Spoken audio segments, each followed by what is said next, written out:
বন্ধুরা, আশা করি আপনারা সবাই ভালো আছেন, সুস্থ আছেন। আমিও ভালো আছি। আজকে শাহী পনির করা হয়েছিল।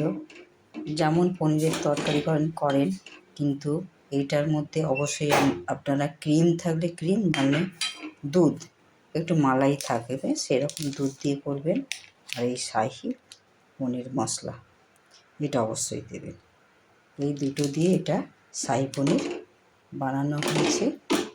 আর একটু গোলমরিচের গুঁড়ো তো থাকবেই, লঙ্কার গুঁড়ো, নুন, হলুদ, পেঁয়াজ, রসুন, টমেটো পেস্ট করে দেবেন, তাহলে একটু গাঢ় হয়।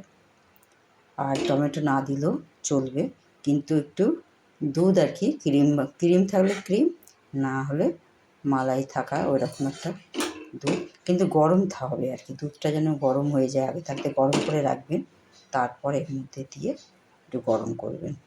কাঁচা দুধ দিলে কেটে যেতে পারে, কেন পনির তো ছানার জিনিস, তাই এটা আপনাদের একটু দেখালাম। আপনারা এইভাবে শাহী পনির বানাবেন, রুটি দিয়ে রাত্রে খেতে খুবই ভালো লাগে। আপনারাও বানিয়ে খাবেন।